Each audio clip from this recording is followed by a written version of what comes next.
morning, YouTube. I am on my way to work at my normal job. It is the Friday after the most recent presidential election.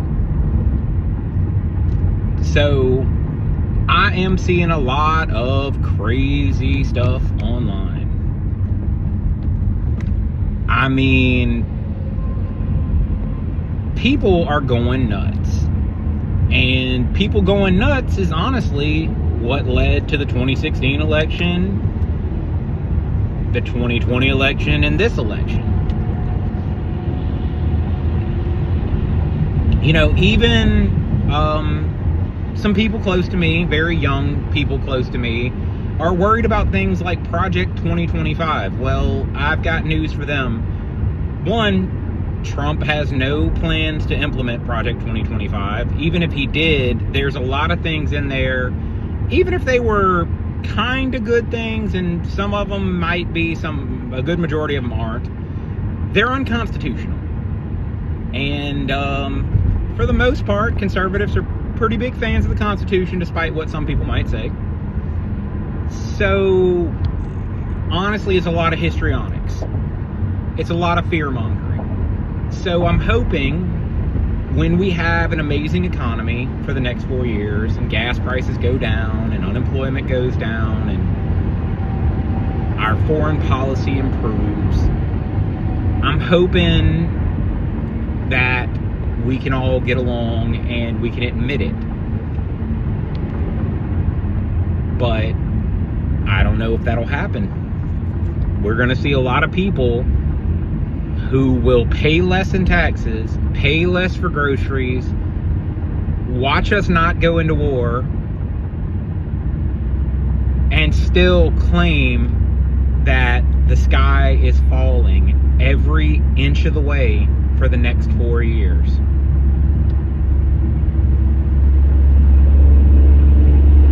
A lot of people are low information voters. I've always said I feel like you should have to take a civics test and vote how you want to vote. Once you know what the candidates and parties' platforms are,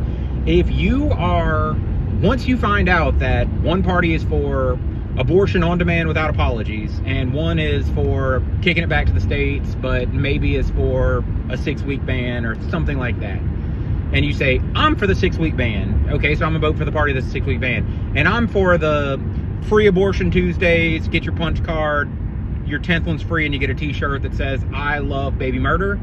If that's you, vote accordingly. But don't vote the opposite. I mean, there are a lot of people I know who morally, religiously, even financially, if they didn't see the letters attached to the people's names, they would more than likely be a Republican, or at least a current Republican, because they're 80s and 90s Democrats. But the party left them.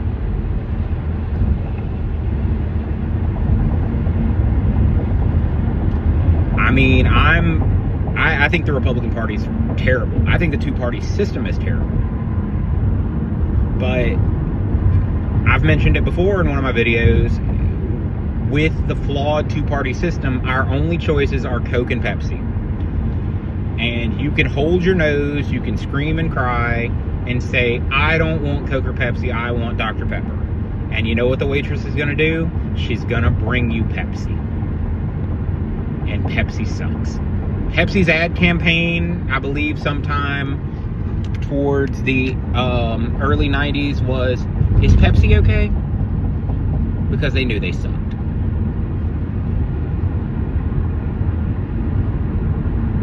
Look, Donald Trump was a Democrat his entire life up until 10 years ago. Everybody loved him. The Clintons loved him. Rappers made songs about him. Every celebrity wanted to hang out with him. He was in every club, even though he didn't drink. Everybody was his friend. He was the celebrity.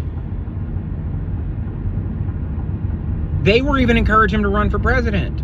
until he did so and then put an R behind his name. The only pro-choice thing, the only pro-life thing that he did, rather, was send it back. Well, he put Supreme Court justices that sent it back to the state.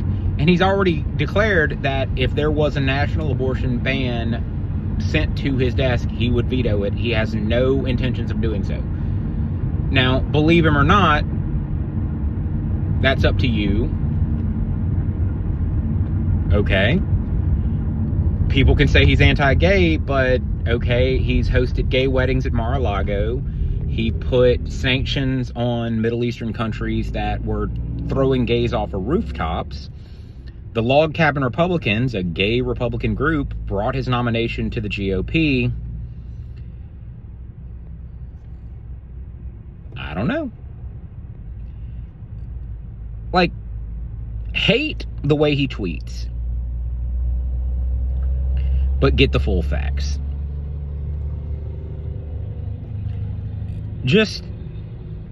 So I'm encouraging everyone, all 9 people that follow me and a handful of friends who might share this with their friends, give it a chance. I've had to give Obama a chance. I've had to give George Bush, who, even was a Republican, and I didn't enjoy his presidency. Believe it or not, even though I was really little and didn't remember a lot of it, I actually enjoyed Bill Clinton's presidency a little bit. I feel like the economy was pretty good under it. Even though he did a lot of sketchy things. I don't care how many interns he does, as long as the economy's good and things like that. And I see people who aren't even Christians try and hold up the cheating and the messing with porn stars and whatever. First off, I don't take moral or philosophical advice from people who don't hold the same morals as me. Plus, if the other person doesn't have those same morals, if it's a person claiming to be a Christian who is flawed and is sinning versus a person who is not even attempting to live by any Christian values and is, let's say pro-abortion and lives and is living according to a more secular worldview, but they're going to challenge me on what my Christian worldview would be, or challenge me on what I should believe based on, or what politician I should support based on that. Nah, I'm good. Because if my choice is someone who seems to have a good majority of my values, or at least claims to, but makes bad decisions and is sinful and is a hypocrite somewhat in that sense, versus somebody who doesn't even give a crap at all about my values and just lives their life contrary to my values, I'm going to pick the flawed, screwed up person who's just like me. Paul wrote half the Bible and he said, I am the chief of sinners. So here we are. And one thing I also want to add is we have watched, probably in the last 10 to 15 years, this vilification of men, vilification of white people, vilification of white men, because we want to go on this intersectional level with things like that. And it's not one of those things where you're going to see men march in the streets. You may in some ways. There have been things like that. But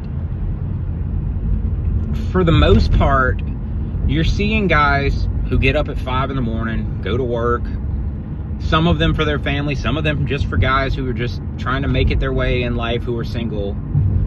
Over 40% of men will never reproduce. They'll never have a family. They'll never have children. They were born, they'll go to work, and one day they'll die. And their lineage stops right there. My point is, we're seeing a society in general, not just liberals, conservatives as well, that looks at men as expendable, like that men don't matter.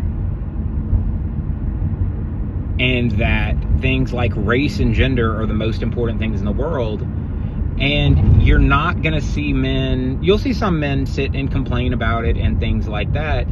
But for the most part, it's just more of an annoyed, just go along to get along. But it does change how people vote. And I think that things like, and there's a vast majority of things in the manosphere, and honestly, Donald Trump's part of things like that. Jordan Peterson is about as meek and mild as they come, but he talks about things like men's duty to clean your room and take responsibility for things. And there's like alpha giga chads who are kind of a cartoonish, like Andrew Tate, who, I'm not a huge fan, but he does talk about working out and being this alpha man and things like that. And people glom onto that because if society looks at you as disposable and you're only worth what you can accomplish, then the only message that you can understand is go accomplish things. Chris Rock had a joke at one time that only women, children, and puppies are loved unconditionally. Men are only loved for what they can contribute. I'm paraphrasing. But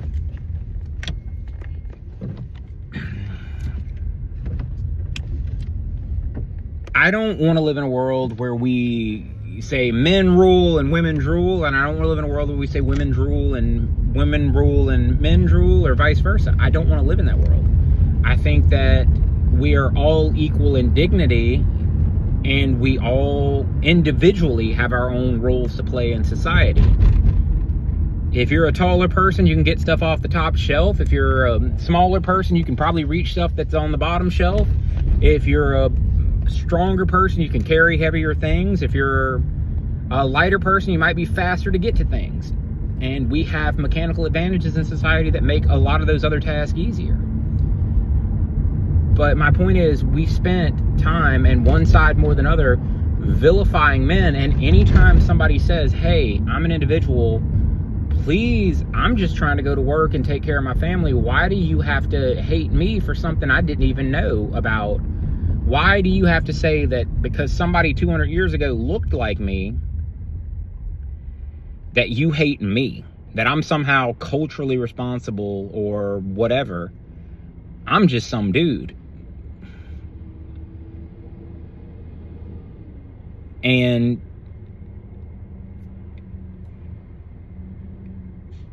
no matter what you do in that situation, somebody looks at you and goes, oh, boo-hoo, with some sarcastic, smug, asshole-ish thing. And it doesn't make you,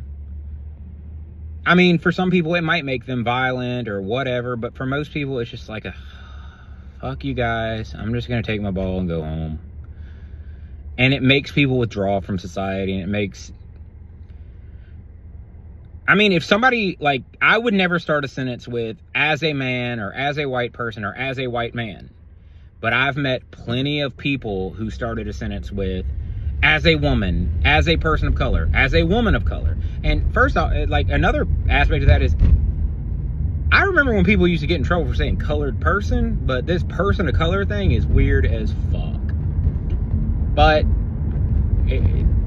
semantic arguments and whatever silly shit people want to do. But identity politics. I didn't vote for Barack Obama. Had nothing to do with him being black. It had something to do with him being Jimmy Carter 2.0. I didn't like his policy. I also didn't like that he was a junior senator who barely had voted, had no track record whatsoever. I didn't vote at all during Donald Trump versus Hillary Clinton. And I voted for Donald Trump because I paid less in gas. I paid less in taxes. My life was a lot better. And I am lower middle class. In fact, I'm lower class.